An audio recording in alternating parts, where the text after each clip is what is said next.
The best ballers in the world today can't help but copy from the guys who came before them. One copied his idol's celebrations, and another one even copied his idol's trademark haircut. These are the 10 footballers who copied their idols. And first up, Kylian Mbappe has been stealing from his idol all through his career. In the game, Mbappe makes it no secret who his idol is. It's him, Cristiano Ronaldo.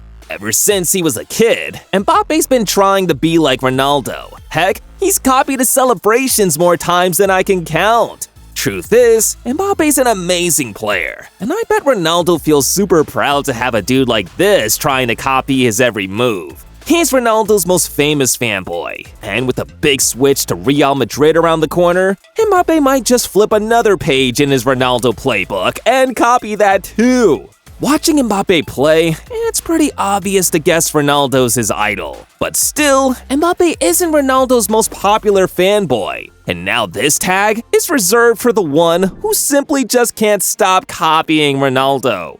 Alejandro Garnacho. All through his career, Garnacho has made it no secret just how much he loves Ronaldo. It's like CR7 gave birth to him. Ever since he moved from Atletico Madrid to Juventus, Garnacho has made it a habit of copying the Portuguese superstar, and even got to live out his ultimate dream by playing on the same pitch as Ronaldo in 2023. Garnacho's been copying almost everything Ronaldo does, from wearing his underwear to even copying the same boots he wore in a special game against Arsenal when he faced the Gunners. But Garnacho's biggest copy moment came when he got called out by his national teammate.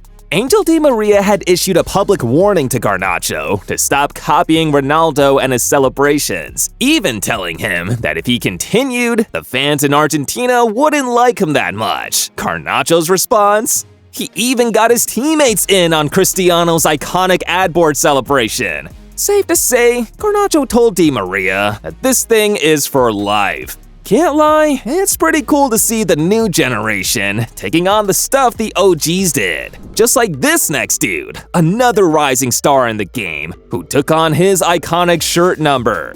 Jude Bellingham. Ever since he exploded onto the scene in 2020, Bellingham has been making waves year after year. It's like he hit a glitch and can't stop getting better each season.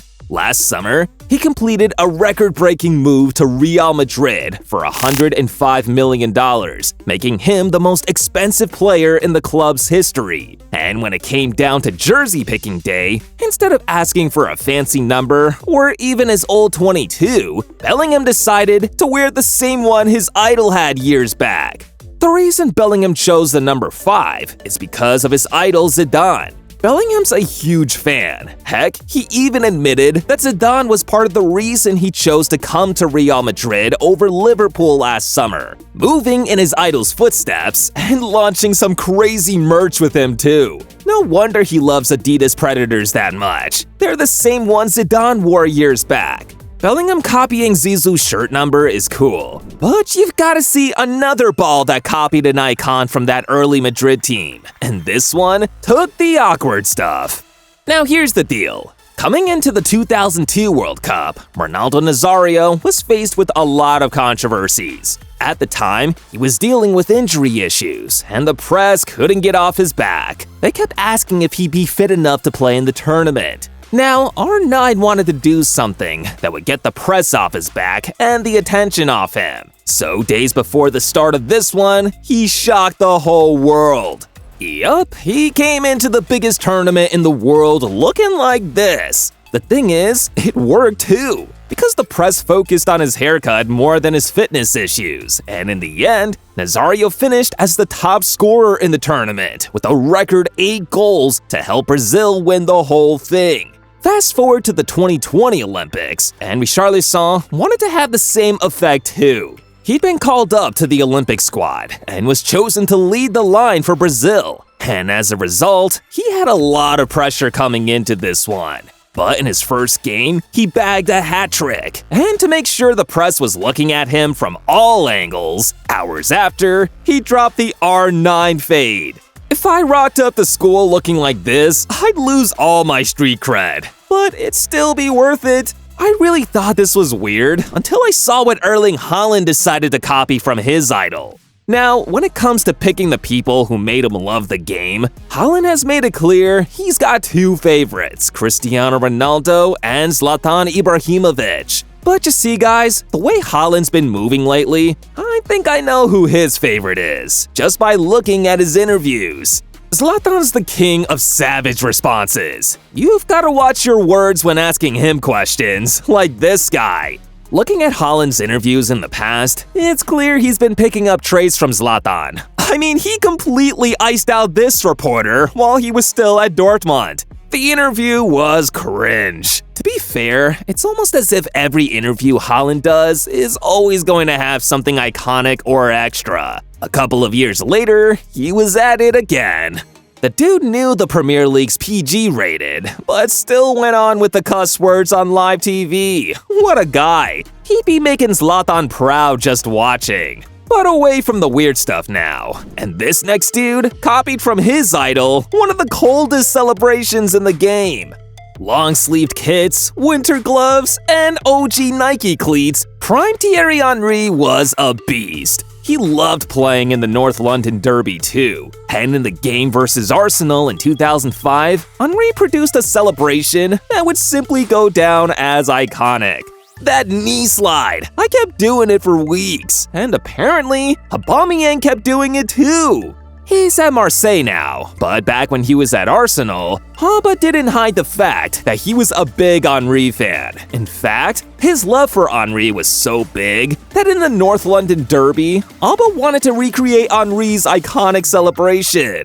The thing is, he had to score first, but the guy's certified bagsman. And right after finding the back of the net in 2021, he hit the cleanest knee slide and did the pose.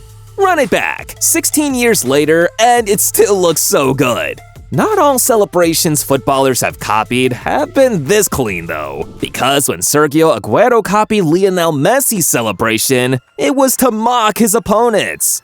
In 2022, Messi was playing for Argentina when they faced the Netherlands in the World Cup quarterfinals. For Messi, this was more than just a game. Heck, it was personal. See, the Dutch coach for this one, Louis van Gaal, had come out to the press and say some harsh stuff about Messi, even claiming that the only reason Messi had been balling all tournament long was because his teammates were doing the work for him. Add this to the fact that it was also Van Gaal who made his idol Juan Roman Riquelme leave the club in 2002 after refusing to play him. And Messi badly wanted to put on a show to shut Van Gaal up. As soon as the ref hit the whistle for kickoff, Messi entered beast mode. And right after giving the opening assist, he slammed home a pen and made sure to remind Van Gaal to keep his name off his mouth. What you saying now? Epic stuff. Aguero was in the stands when Messi did this, and he must have loved how cool it looked. Because when his Kings League team played months later and he bagged a goal, he had only one celebration on his mind. Just like Messi! The crazy thing is, Messi himself has copied a celebration from his past, and this one is from his national idol. When Diego Maradona won the World Cup in 1986, he'd cemented his status as a national hero for life, and the fans couldn't get enough of him. So while celebrating, to make sure people from the stands didn't miss his iconic moment, both his teammates, members of staff, and some fans all gathered to lift him up on their shoulders. And the camera angles on this one were epic.